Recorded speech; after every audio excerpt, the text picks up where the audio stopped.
সাধারণত এক দল আরেক দলের বিপক্ষে কথা বলে থাকে।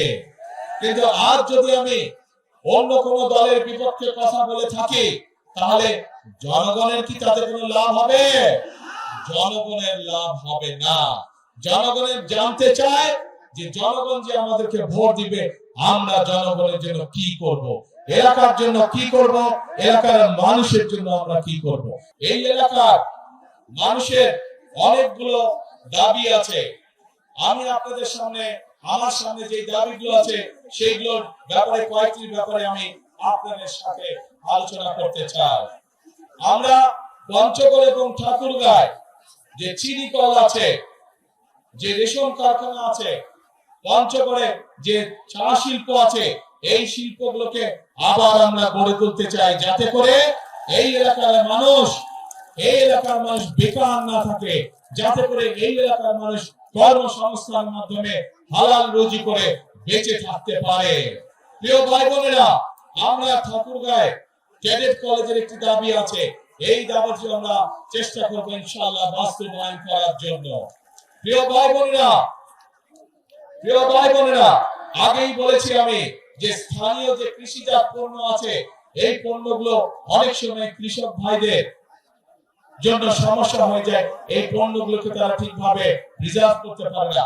সেই জন্য এই সমগ্র এলাকায়, ঠাকুরগাঁও সহ, পঞ্চগড় সহ, দিনাজপুর এলাকায় আমরা বিভিন্ন জায়গায় যেখানে যেখানে প্রয়োজন, আমরা কৃষকদের উপযোগী করে হিমাগার তৈরি করতে চাই, যেন তারা তাদের উৎপাদিত পণ্য সঠিকভাবে সংরক্ষণ করতে সক্ষম হতে পারে। প্রিয় ভাই বোনেরা,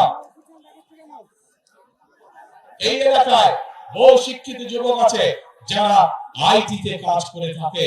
সেই জন্য আমরা এই এলাকায় কৃষিকে যেরকম জোর দিব, কৃষির সাথে সম্পর্কিত শিল্প কারখানা যেমন গড়ে তুলব, একইভাবে যারা আইটি তে কাজ করে তাদের জন্য আইটি পার্ক বা আইটি হাব আমরা গড়ে তুলতে চাই, যাতে এলাকার ছেলেরা এলাকা থেকেই তারা তাদের কর্মসংস্থানের ব্যবস্থা করতে পারে। প্রিয় ভাই বোনেরা, এখন প্রিয় ভাই বোনেরা,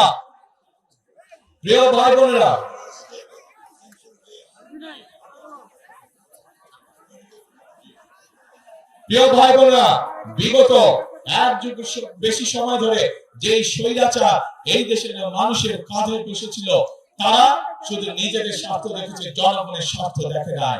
সেই জন্যই আমরা দেখেছি বাংলাদেশে, সমগ্র বাংলাদেশে কিভাবে বাংলাদেশের মানুষ, সাধারণ মানুষ চিকিৎসা থেকে বঞ্চিত হয়েছে।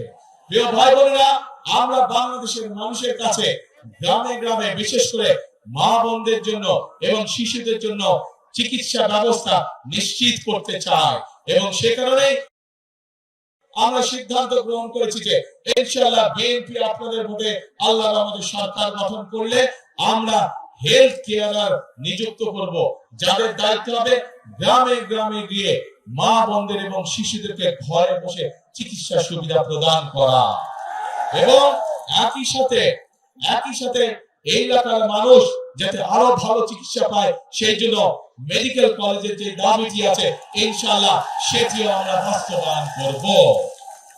প্রিয় ভাই বোনেরা, এই এলাকার মানুষ যাতে উচ্চ শিক্ষায় শিক্ষিত হতে পারে এবং নিজেকে গড়ে তুলতে পারে, তার জন্য পাবলিক ইউনিভার্সিটির একটি বিষয় আছে, সেই বিষয়টিকে ইনশাআল্লাহ আমরা দেখব।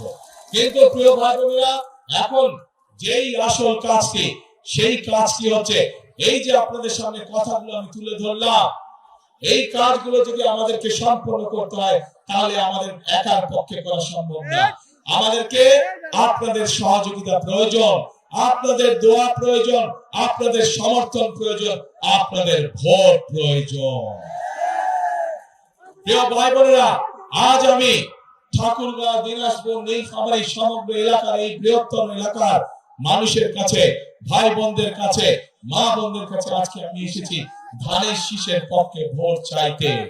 আপনারা যদি আমাদের হাতকে শক্তিশালী করেন, আপনারা যদি আমাদেরকে সমর্থন দেন, ইনশাআল্লাহ অতীতে যেমন বিএনপি সকল সময় আপনাদের পাশে ছিল, এলাকার উন্নয়নের জন্য কাজ করছে, মানুষের দুঃখ ঘোচানোর জন্য কাজ করছে, ইনশাআল্লাহ ভবিষ্যতেও আমরা একইভাবে আপনাদের পাশে থাকবো, একইভাবে এলাকার উন্নয়নের কাজ করব, একইভাবে আমরা এলাকার মানুষের দুঃখ ঘোচানোর কাজ করব।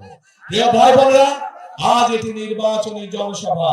আমি আজকে মনে করি এই নির্বাচনী জনসভায় সাধারণত আমরা কি দেখেছি, নির্বাচনী জনসভায় আমরা দেখি যে সাধারণত এক দল আরেক দলের বিপক্ষে কথা বলে থাকে।